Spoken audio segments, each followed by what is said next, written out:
Assalamu alaikum wa rahmatullahi wa barakatuh. Welcome to our program. This is Ajmal Masroor live on television, TV1 of course. I haven't been here for a while. Sorry ladies and gentlemen, I've been very, very busy. Busy with good things, you'd be pleased to know. I haven't been wasting my time. Been busy with a mosque.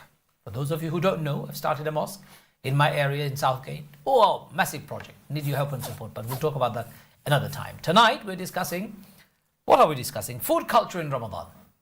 Food culture in Ramadan. What do you eat? What don't you eat? What should you eat and what shouldn't you eat? Good question. And does anybody care? Doesn't matter how many times doctors, imams, nutritionists and your experts go on and on about healthy diet, healthy food, healthy Ramadan. People just go back to their good old deep fried, sugar laden, fatty food that keeps you going. Is that what you love? Well, some of us love them too. But in the month of Ramadan, can we do something different? Or should we do something different? It's not just about food. It's also about culture. Expectations of iftar. You must give me iftar. I must give you iftar. You must bring iftar to my house. You must invite me. Expectations of iftar causes debilitating family feud and unbelievably unending ones too. And then you have Tarawih fight. 20 rak'ah, 8 rak'ah. Suhoor time. What time do we end suhoor? Begin suhoor. What time do we start iftar? I haven't seen much fight over it. The biggest fight would be over moon sighting. I call it moon fighting. But we're not talking about moon fighting today, luckily. We're talking about our habits to do with eating. So it's about food culture in the month of Ramadan. The very month when we're supposed to be abstaining from food. Not totally, but to some degree. We're going to be discussing that. We have two amazing guests here, alhamdulillah. One is Mufti Barkatullah. He's very well known, mashallah. He's been to our programs many times. Assalamu alaikum, Mufti sahab. Alaikum salam. How are you doing? Thank you. I'm fine. Yeah. I'm just recovering from my cold. Oh, thank you for coming. May Allah give you shifa, inshallah. Amen. And we also have Dr. Aqil Jaigirdar, who is a medical officer working in... What department are you working in? Assalamu alaikum, by the way. Wa alaikum salam. Thank you for having me. I'm currently working in stroke rehabilitation in Somerset. Wow. Somerset? Yeah, I came from Somerset today. No. Yeah. No. Yeah. Wow. By chance, it just it happened that today's show was going on and I thought I have to come on and have to speak about this important topic. Very nice of you to have come all the way. Well done. Thank you. Somerset is a nice place. But, you know, we are in London for that matter. But anyway, ladies and gentlemen, we've got two amazing people to talk about this. So let's start by talking about food. Mufti Sahab, this whole month of Ramadan is all about us taking control of our diet, isn't it? No. No? It's not. It's about control of our own self.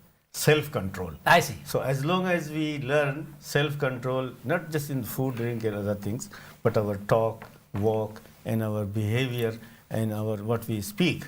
As you and we have heard about hadith, that those who abstain from food and drink, but they indulge into riba and other things, their fast is, meaningless. So the fasting is more than food. Food is just a symbolic thing, really. It's like a very act of symbolic gesture that we respect the commandment of Allah physically, mentally, emotionally, and psychologically. So food is the least of your worries. Yeah, the least of worries. I eat without any limit. And you can see that Ramadan is the only ibadat after even Hajj, Zakat and fasting. Then Ramadan is the only fasting ibadat which is a universally culture.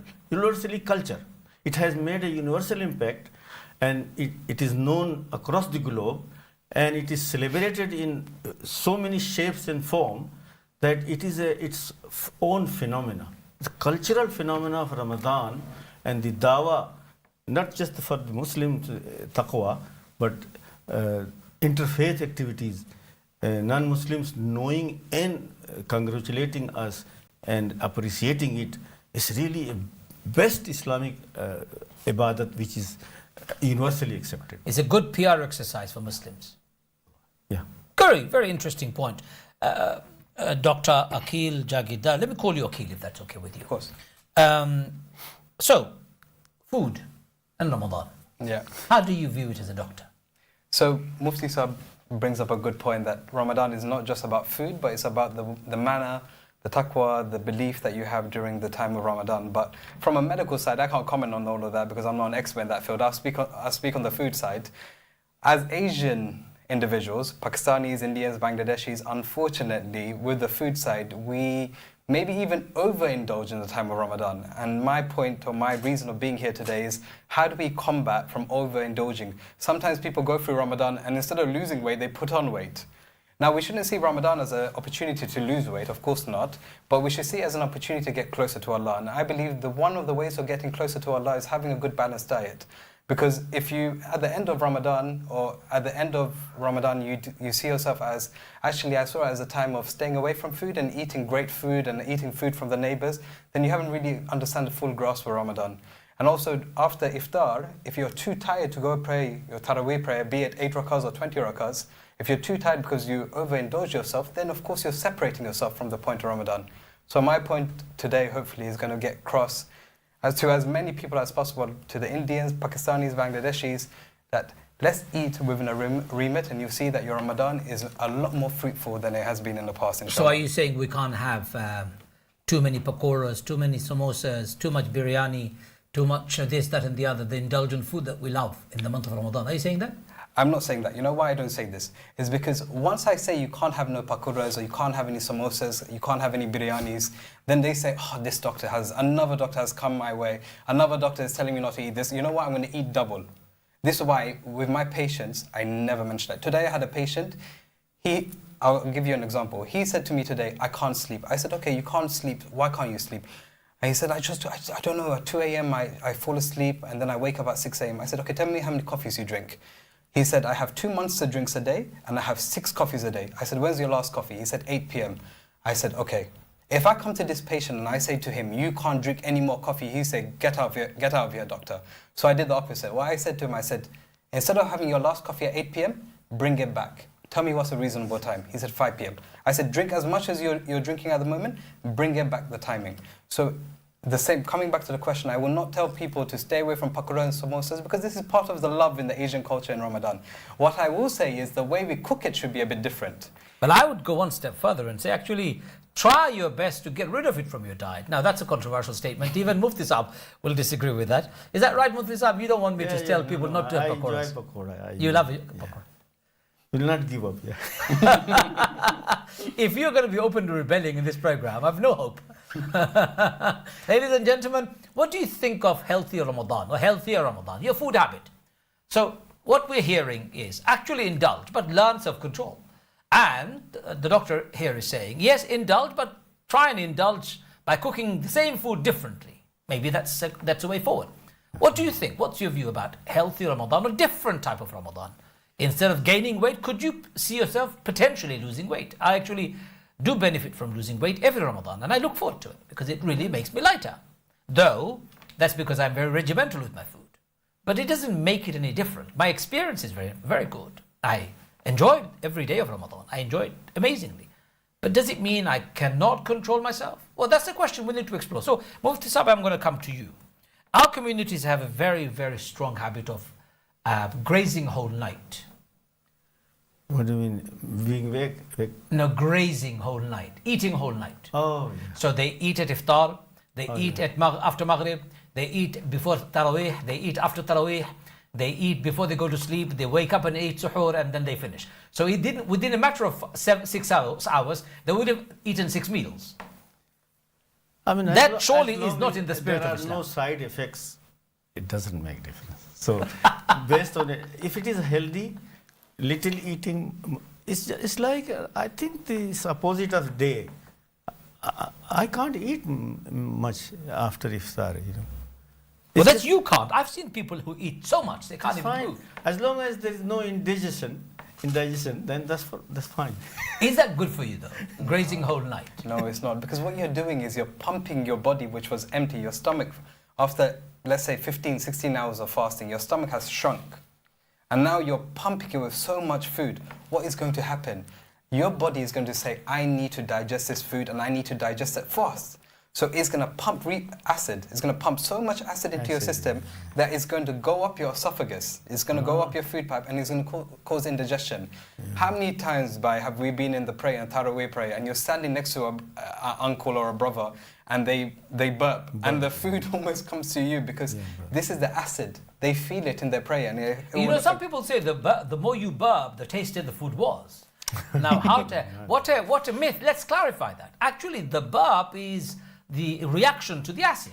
My point to that is, okay, if you burp, the tastier the food is, but you enjoy it. Don't let the brother next to you enjoy that as well. It's disgusting. You're burping in your prayer. If it's accidental, it's fine, but you've overindulged. So it does cause problem if you graze whole night. Yes, it does. And we should see it as, even if you're eating healthy, which is perfectly okay, if you're not eating in a balanced position, then you're having more calories coming into you. So let's say an average typical person should have about 2,000 calories. If you're a woman, if you're a man, you have slightly more than that. Now in those 6 or 8 hours break you have where is permissible to eat, now you're eating 3,000 to 4,000 calories.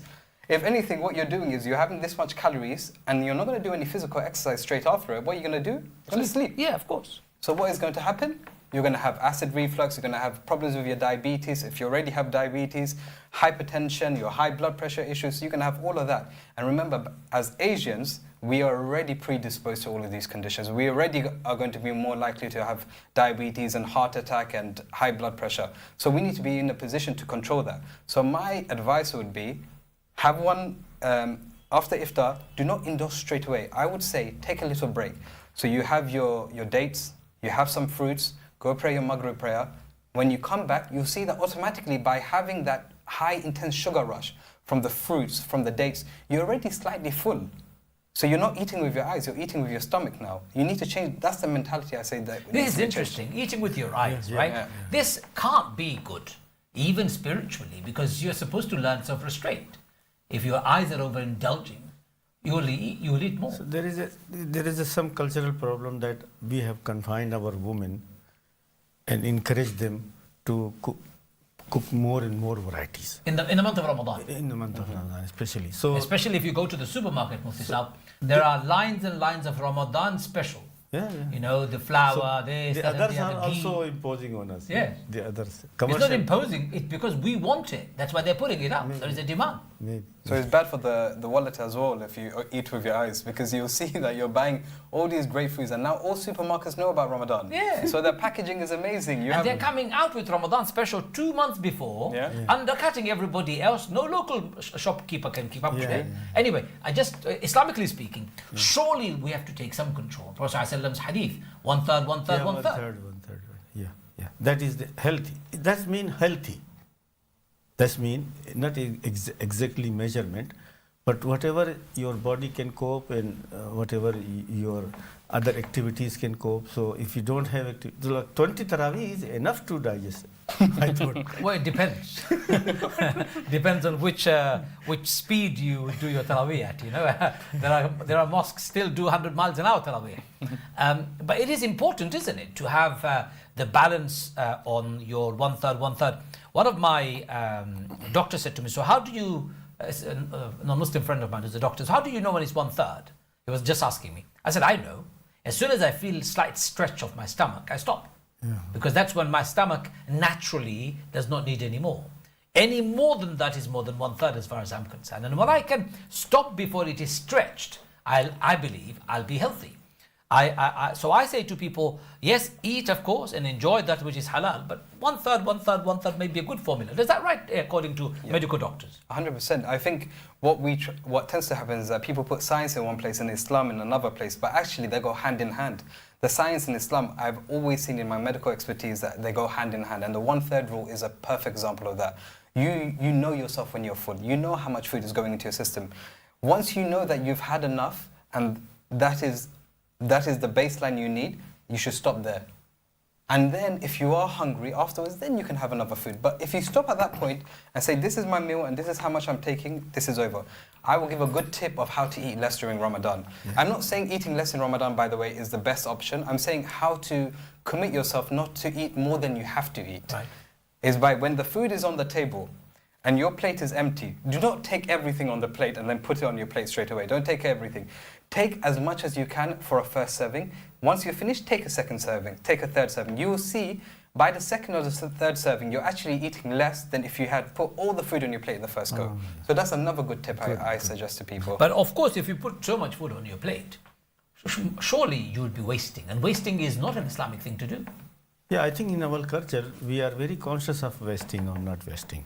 So those who are not conscious, they do it. Otherwise, like people of my age or those who grown up in a restricted and poverty-ridden families, we really value every single grain of. And that is also sometimes if you are full, just don't eat, stop eating and delay it for the next time. You know? Well, you'd be surprised. Yeah. You've grown up in a poverty-stricken environment and restrictions, but we have a generation of buffet eaters. Yeah. You go to a restaurant, 50 varieties of food. How much would you eat? You go to iftar, 25 different items served on your platter. Now, because our community and our younger generation are not used to restrictions on food, they're very used to overindulgence. Yeah. They do waste a lot of food. Yeah. So we should raise the awareness that wasting food is really, personally harmful for us and for our pocket, for our family, for our, accountability, and for the world and for environment. Well, Allah says, إِنَّ الْمُبَذِّرِينَ كَانُوا إِخْوَانَ الشَّيَاطِينَ. Those who are wasteful, those who are excessive, they are the brothers or sisters of shaitan. Now, we surely don't want to be brothers and sisters of shaitan in the month of Ramadan, especially when shaitan should have been locked up. We don't want to sign up to his register and become his friends. So, of course, we should not be wasteful. Are you mindful of the food that you are wasting at home? Do you know anyone who does? Maybe you know people who do. Maybe your iftar is overindulgent. What do you think? We're talking about it generally. We're not singling out any particular community, but we're saying Asians in particular, since we're predisposed to getting all of those troubles, heart disease, diabetes, all related to food, by the way, and diet and lifestyle, we should be mindful, right? Is that right? Okay, so what kind of things should we not eat in the month of Ramadan? Okay, I wouldn't say do not eat categorically, because everybody needs a bit of cheat food, I say. Cheat food? Yeah, I say it's perfectly acceptable to have cheat food. This is soul food. This is food for the heart. You're allowed a bit of that. A bit of chocolate, a bit of ice cream, whatever you enjoy, you should have it. I had a sugar-free chocolate before I came here. A sugar-free chocolate? Fair enough. If it tastes like real chocolate, then that's the best option. Oh, it tastes amazing. Actually, it's made of stevia. Okay. So instead of sugar, they have done it with stevia. It's very nice. Yeah. Anyway, carry on. Okay. So if that's the option, or some people like ice cream, or myself, I love jelly. I don't know. It's a kid's dessert, I know, but I do like it a lot. I will have it in moderation. And that is what I'm saying. It's all about having food in moderation. Now, what type of food you should eat? I would say the protein, the grilled chicken, not the fried chicken, the grilled chicken. And if you do want to make chicken, as I mentioned, the way you prepare food is important. Instead of deep frying food, air fryers. There's so much technological advances. We didn't have air fryers in the past. Now you put in an air fryer, it tastes sometimes the same as a fried chicken, but it's healthier. So you could do that. So protein is important. Your carbohydrates are important, your complex carbohydrates. For example, rice, it is important, again, within moderation. And your fiber, fruits. Virtually every fruit has fiber in it. And this is important because it helps the food go down the digestive tract better. And of course, and you might have heard this, that it reduces your chance of certain cancers. Reflux, we take it very lightly. Reflux is very important. The reason why it's very important is because if you do not control it, you increase your chance of cancer.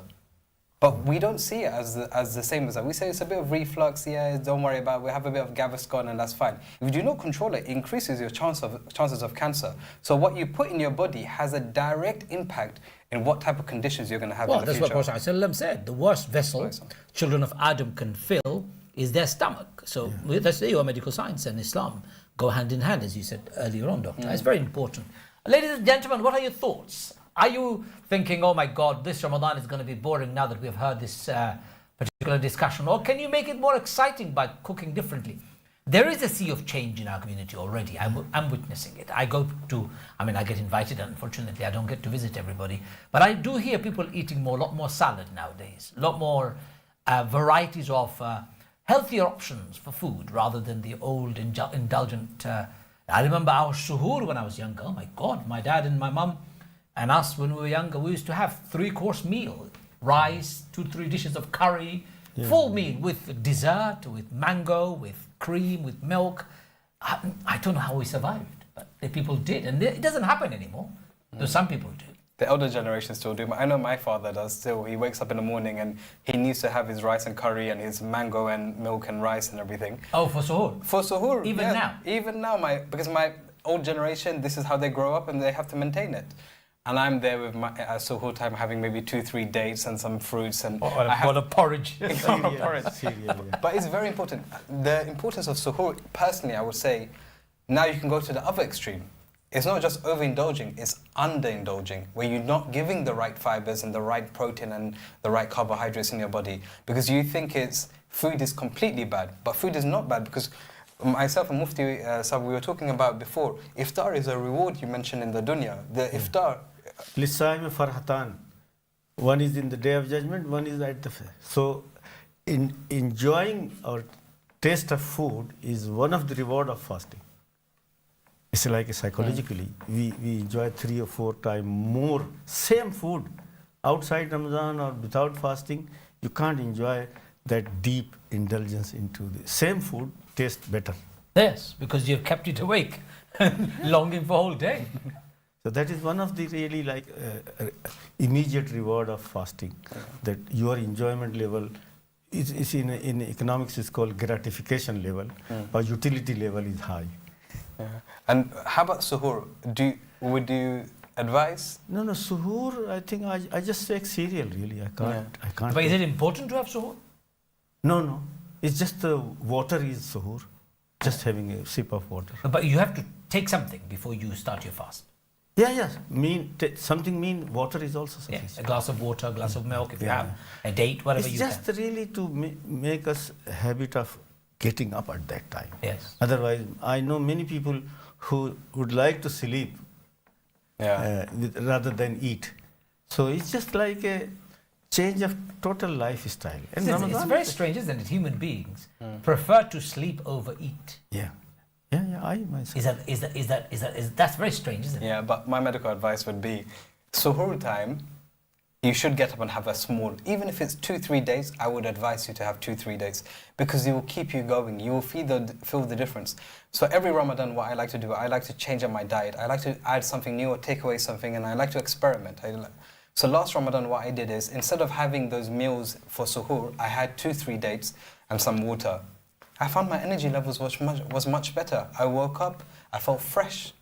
I had a good night's sleep, I felt fresh, I had my suhoor, I had enough energy, and I used to work in a place called Malvern Hills. I'm not sure if you know I've been to Malvern Hill. Okay, so I used to work there in a GP over there.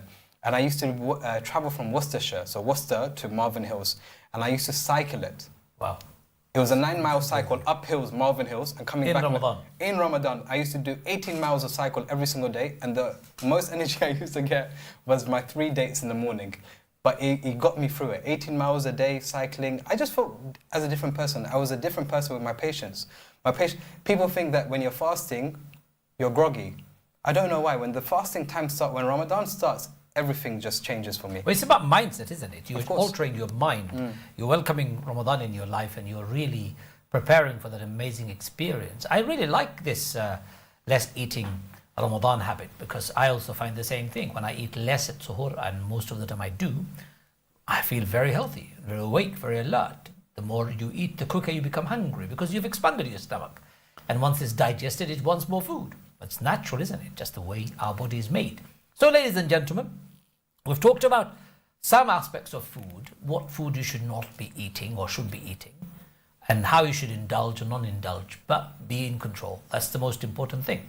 If the purpose of fasting is to learn how to develop self-restraint, self-control, food is a good start. You're staring at the food and the food is staring back at you, and you're just saying, okay, I'll wait. Wait for the right time. If you can wait for the right time, you might as well eat the right food.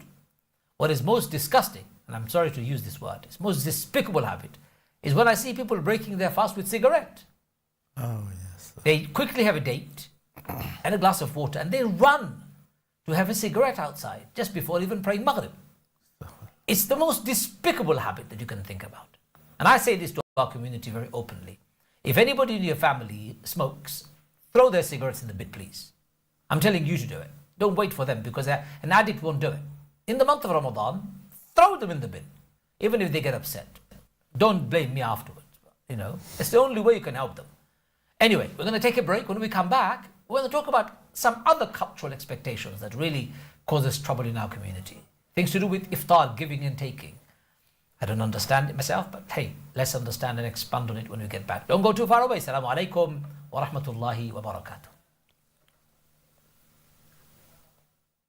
So can we talk about, this interfaith thing, iftar in Trafalgar Square and things like that?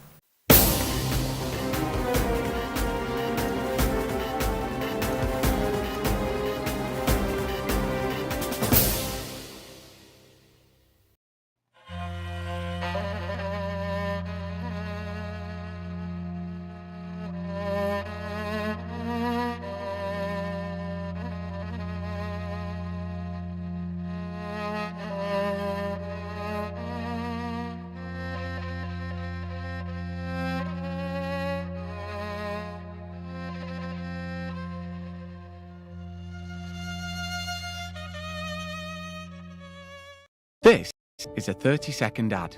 That's not long, but it's long enough to do something that could save you money on your energy bills. In 30 seconds, you can turn a boiler flow temperature down here, or switch these off there, change this, reduce that, or close all of these at night.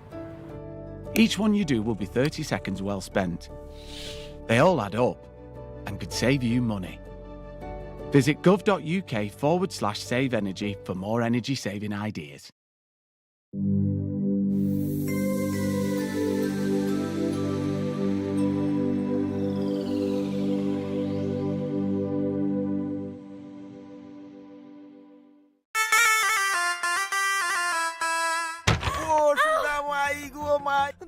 Furniture দিছ 2 নম্বর বাপর পুরি লোকে সংসার করা সম্ভব না follow ইসলাম quality furniture কিনো হুনলাইনা আমি কি শরম পাইলাম জাতা ফার্নিচার না কিনে ঘরে নিয়ে আসুন সিম্পলি ফ্লোরিং ফার্নিচার থেকে গুণমানসম্মত আসবাবপত্র আপনার সাধ্যের মধ্যে সাজিয়ে তুলুন আপনার বাসস্থান টেকসই বেড নিত্য নতুন ডিজাইনের ডাইনিং টেবিল আরামদায়ক সোফা ড্রেসিং টেবিল আলমারি ওয়ার্ড্রোব রুম কার্পেটিং সহ ঘর সাজানোর সকল আসবাব সিম্পলি ফ্লোরিং ফার্নিচার দিচ্ছে আরাম স্বাচ্ছন্দ্য এবং পছন্দ we are ready for the best service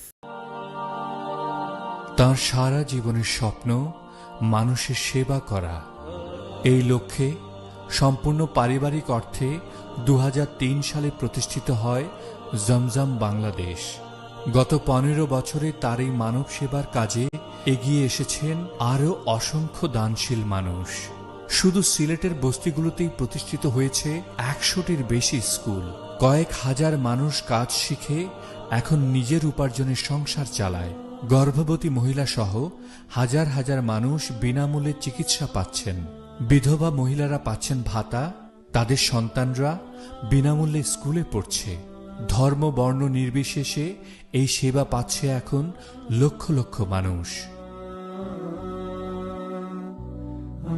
দিনে দিনে তার স্বপ্ন আরো বড় হয় আসুন মানবতার কল্যাণে আমরা সবাই একসাথে কাজ করি জমজম চ্যারিটেবল ট্রাস্টকে সাহায্য করুন আপনাদের দান শতভাগ পৌঁছবে বঞ্চিত মানুষের কাছে Maida Banqueting Hall, seating capacity up to 500 guests, luxury wedding and event venue, conferences,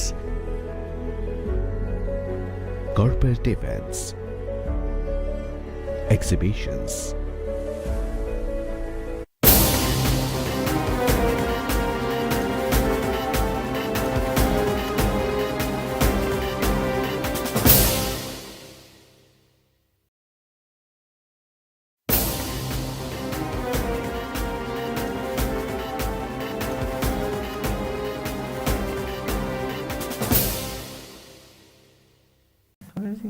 Assalamu alaikum wa rahmatullahi wa barakatuh. Welcome back, brothers and sisters.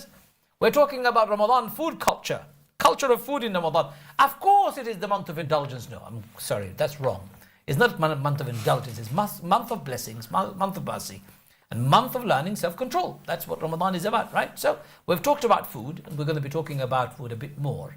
Should people have lots of sweets and sugar intake go up, or should they reduce it in the month of Ramadan? A lot of people do take a lot of sweets in the month of Ramadan. Yeah, they do, because... You know, Ambala, I'm not advertising for them, but the queues outside all the sweet shops, Indian sweet shops, are long. Yeah. And I've been told by people that it takes them an hour to queue up to get these kind of desserts. Why? It's cultural norms. It's cultural norms that when it's Ramadan time, that you go and you buy mishti. You go to Ambala or you go to any other mishti shops and you buy it, not only for your house, but for the houses around. This is all, as a gift.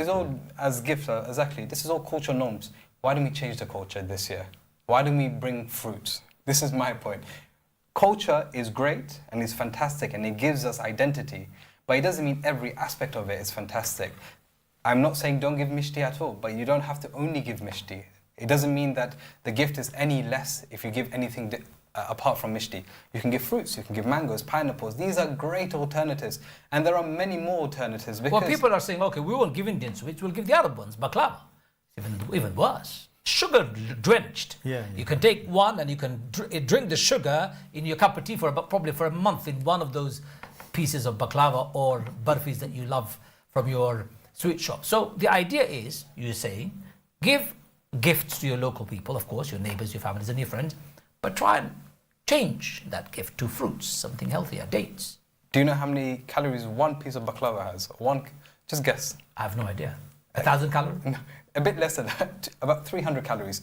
But tell me, how many people have one piece of baklava? Nobody, 3 at least. That's 900 calories. That's already half of your daily intake you're taking in 3 baklavas. Only on your dessert. Only on your dessert. Are you surprised you've got diabetes? Are you surprised you're getting heart attack and all sorts? Yeah. Allah protect us all. You know, I've lost many of my friends at younger age of heart attack. And how many of my friends? 3 of my friends. One died at 33, one died at 35, one died at 40, all out of heart attacks because of bad diet. Of course, life came to an end, but heart attack, major heart attacks. Anyway, so ladies and gentlemen, do have your dessert, but have different dessert. Have fruit as a dessert, or maybe small piece of baklava if you so much like it. Or maybe have sugar less. Maybe they should make sugar-free mishti. I'm not sure if that would work. We can try it. It's a new business idea for us. Mufti Saab, did Rasul ﷺ like sugar? Yeah, or sugary stuff? There is a report about that, yeah. Because, you know, Saudi Arabian cultural diet is dates, milk. That is the staple diet there. And that not anymore.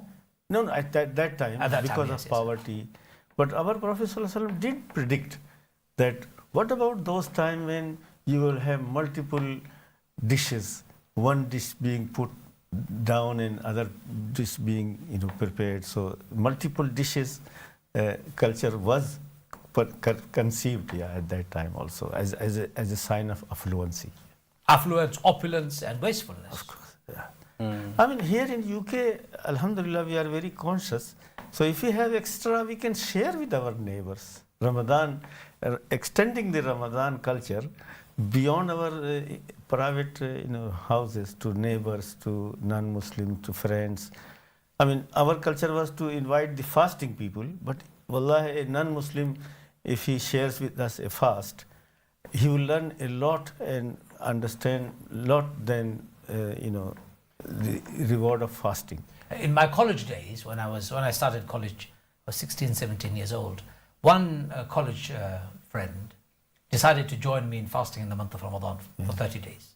He fasted all 30. Yeah. On the 30th day, he turned around and said to me, "I'll miss this." Yeah. I said, "Why would you miss it?" He goes to me, "It was such an amazing experience." I said, "What's stopping you from becoming a Muslim?" Yeah. He goes, "Nothing." So he took his shahada there and then. He was a 17-year-old child, or young man really. Even 2 years ago, in the month of Ramadan, there was a gentleman who was doing programs with me, and on the 30th day, non-Muslim said, "Ashhadu an la ilaha illallah." The power of fasting, or the month of fasting, when you start indulging in the true spirit of Ramadan, which is spirituality, charity, God consciousness, goodness, good work, sharing, etc., your life changes. The life of people around you change. Anyway, let's get back to some of the cultural habits. Are you familiar with our Bangladeshi culture as much, Mufti Barkatullah? But I'll say this. there is an expectation, talking about sweets, that once you get your daughter married, Yeah. the daughter as family must bring big iftar to the family that she's got married to, an expectation. Yeah. And if the family does not bring iftar, sometimes it ends up in rows and divorce. Oh, astaghfirullah. What do you say to that? You said astaghfirullah already. No, I mean, sometimes our culture overtakes many other things. Our religion, our belief, and our... Our common sense. Yeah.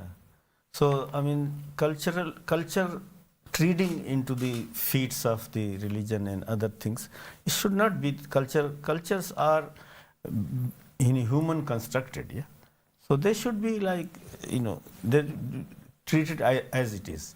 So the expectation, are you familiar with this? I am, and I recently got married only 2 months ago. So we're coming up very soon. We're coming up, and my in-laws are probably watching this.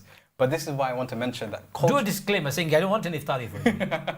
This year, not this year, inshallah. Because we, as a family and as a unit, because this is the point of Ramadan, and Mufti Sahib, you spoke about it beautifully. It's not just inviting Muslims, it's inviting non-Muslims as well, and showing them what is the beauty of Ramadan.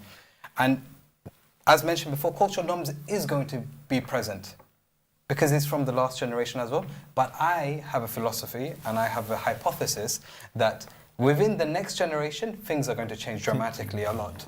Because our generation, we're in the limbo phase. We've seen our parents come from Bangladesh over here, and we have our children coming over in the next generation. So we're in that limbo phase. So we are a key generation of changing a lot of these cultural norms, and this is why awareness to our generation is very important. If you can get the right messages across with the foundation of Islam and having the science to back it up, I think the cultural norms can dissolve this generation. But the burden on the girl's family is enormous. In this country, it's not as bad. But in places like Bangladesh, if iftar is not bought, if it's not brought by the girl's family to her newly wed family, newly acquired family, her in-laws would make hell for her. This disgusting, diabolical, un-Islamic culture should be destroyed immediately. There should be no expectations of iftar or iftaris from anybody. There should be no expectation. If somebody wants to give iftar out of generosity, the reward from Allah, not to show off, and the expectation is the more you bring, the more you are spoken about, and the more you're praised by your society. This ostentatious behavior. Again, it's so evil. I call it evil. Mark my words if you're listening to this program. Please, ladies and gentlemen, brothers and sisters, throw it in the dustbin. Don't give iftaris because there is an expectations on you. And don't give with the intention to show off. Your reward will be zero. In fact, you'll get sin for it. And by debilitating the other families, especially poor families who are struggling with food and cost of living, etc., you will only be adding a burden on them. And if you make a burden on somebody, you will be on the day of judgment in trouble. So really strong words from me, I know. But this iftari culture and expectations should be immediately cancelled by our society. Especially Bangladeshis. Cancel it. It's wrong. I'm quite happy to give iftar if I want to. Voluntarily to anybody. I'd rather give iftar to my non-Muslim neighbor. Invite them to my house. Or my neighbor who lives on my street. Or my mother, maybe. Maybe my father. I'll go and join an iftar with them. But having an expectation? Nah, doesn't work for me. I know you probably don't want to hear it. But this one has to be said. Because it's causing a lot of problem in our families. It's awful. Anyway, let's move on. I think I've ranted enough. So to sum up our discussion today, we need to change our habit to self-control, you said, right? Yeah. So restraint, control is a better discipline. Yeah. And what's the reward for that? I mean, of course, taqwa. That is the mission statement. That the whole month and whole philosophy of fasting is to attain the level of taqwa higher and higher every year.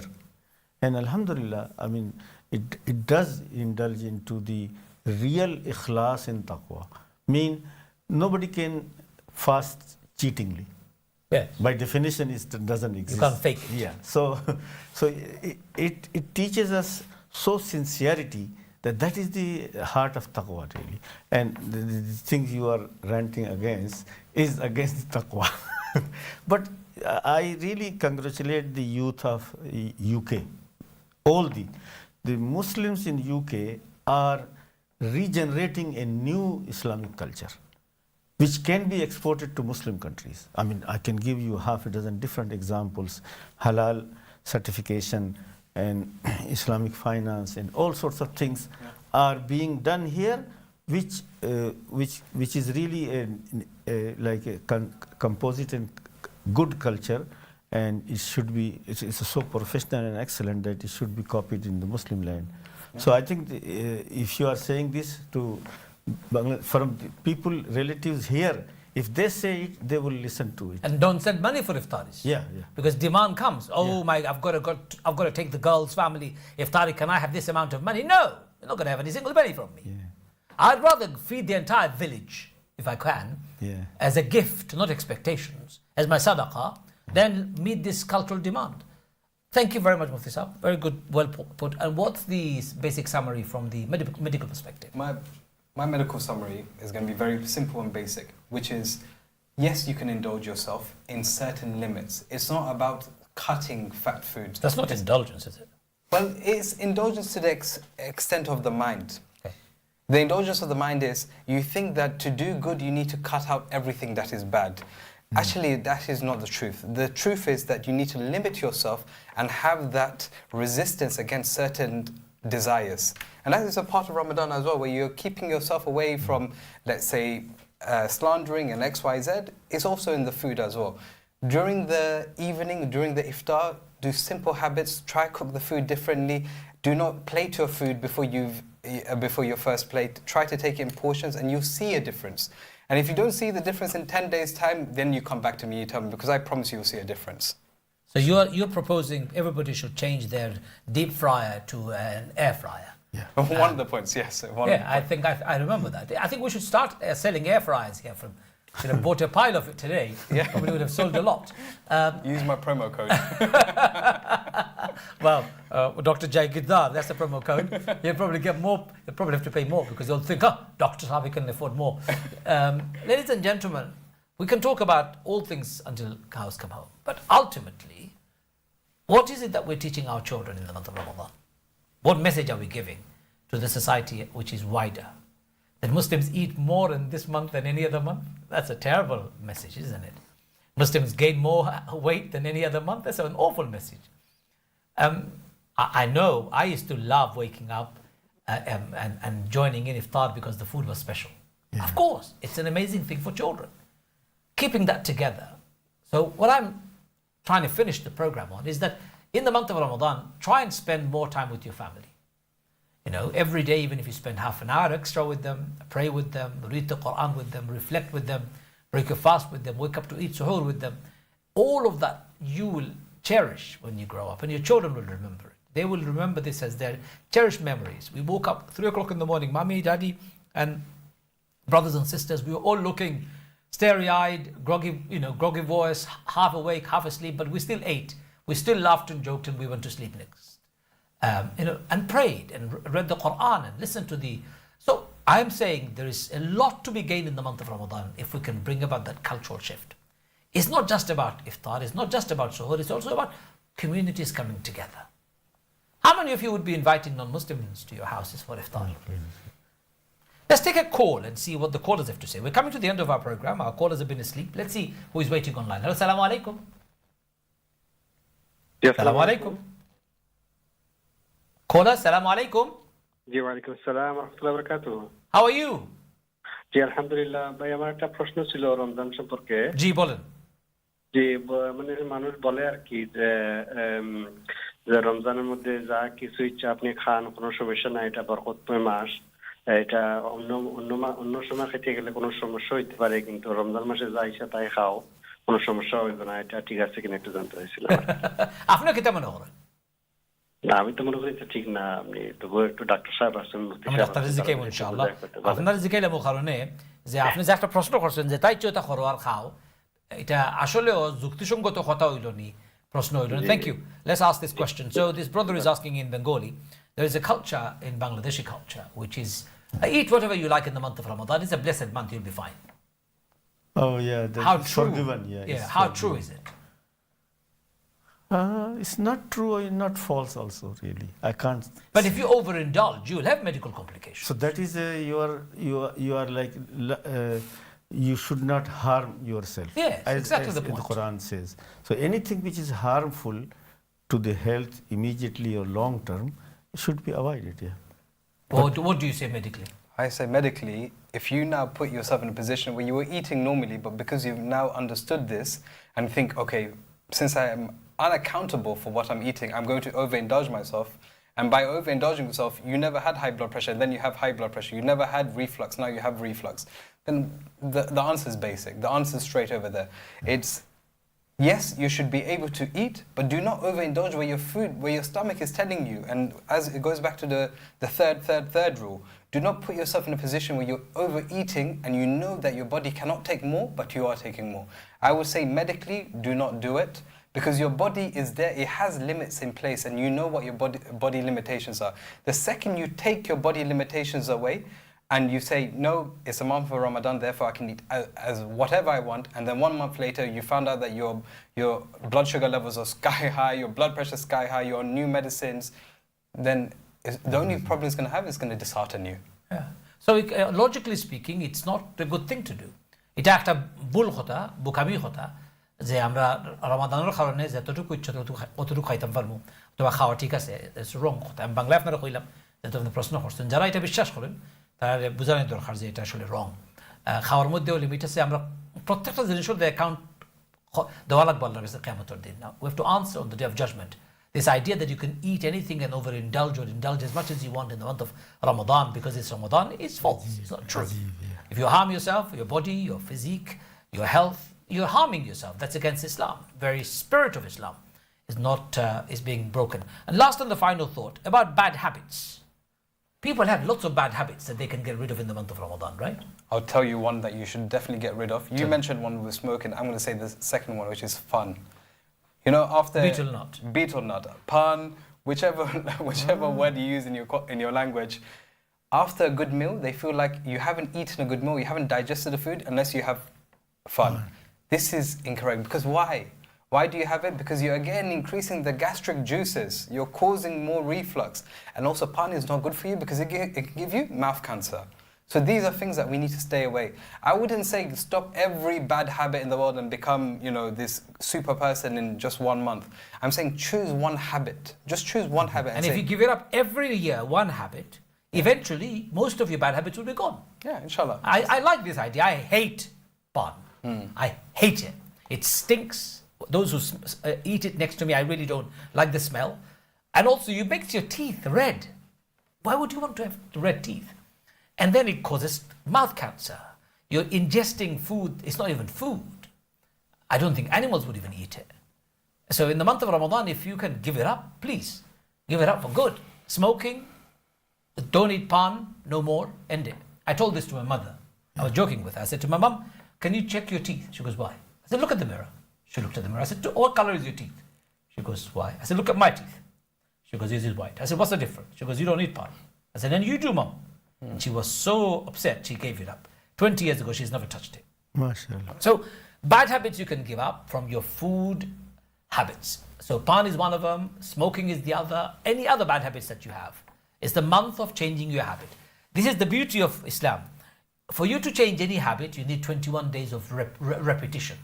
21 to 30 days, 21 to 40 days of repetition of an alternative habit so that you can get rid of your bad habit. idfa' billati hiya ahsan, replace something better, with something better, a bad habit. So Allah has given you and I 30 days to repeat so that our good habit overtakes the bad habit. What a mercy of Allah, 30 days of training, a boot camp, a spiritual change that you can bring about in your life. It's just unbelievable. From your daily habits, waking up habits, indulgence, your attitude, your self-restraint, self-control, your tongue, your eyes, your ears, every part of you is in control. Isn't that what taqwa is? It is, right? Okay, anyway, it is final word for finishing our program. So coming to you, Mufti Saab, what's your final advice to our community listening to our program about Ramadan food culture? I mean, because fasting time keeps changing here, So we are always adjusting really.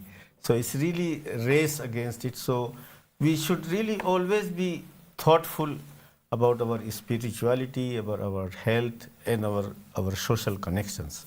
So Ramadan is the central point where all the Islamic pillars comes alive during month, and really we should make full use of it, as mashallah many Muslims do. What do you say to those Muslims who are fasting but not praying? We are not here to give fatwa. I think one day they will start praying. Well, they're missing a trick. I thought that those who do not pray outside Ramadan, they start praying 5 plus 20. I know, but also there are some who fast, they don't pray. So obviously there is that contradiction. Yeah. I understand that they will one day pray, but they're missing a trick. The trick is, it's the same Allah who's told them to fast. Yeah. No, I think it's just there are some inhibitions, psychological inhibitions or something. Or maybe they just don't know how to bow down and be humble about themselves. Yeah. Some people find it very difficult to bow down. What's your final advice when it comes? What final word when it comes to fasting? I think, touching on that point, there are good habits and bad habits. Ramadan is a time for you can get rid of those bad habits, and I won't say take out every single bad habit in your life. Choose one and stick to it. And a good habit, you should adopt one good habit as well. If it's you, as Mufti Sahib said, if you haven't prayed before, then you start in Ramadan to start prayer. And if you can adopt one good habit and let go of one bad habit, then inshallah your Ramadan should be a better one. And from a medical point of view, I can't say Islamically, from a medical point of view, do not overindulge in iftar time and have a little bit of suhoor and eat according to your body limitations, and you'll see a difference in the worship that you're performing in Ramadan. Inshallah, may Allah make it a success. Ladies and gentlemen, with these wise words, we've come to the end of our program. Ramadan is just around the corner. But take the best of Ramadan. Prepare for Ramadan from now. You're mentally, physically, in every way possible. Cleanse your diary, your mind, your cobwebs in your houses. Just get ready for Ramadan. Embrace Ramadan, and it's the best time to really come close to Allah. Make yourself fully spiritually alive. What an amazing opportunity to become closer to Allah and closer to your families, and of course, closer to yourself. May Allah bless you all. May Allah make all of our Ramadan a successful one, and may Allah make this Ramadan an opportunity to change our lives for good. Thank you very much. And to my guests, Mufti Barkatullah as well as Dr. Aqil Jaigirdar, deep thanks and gratitude for your time. Assalamu alaikum wa rahmatullahi wa barakatuh.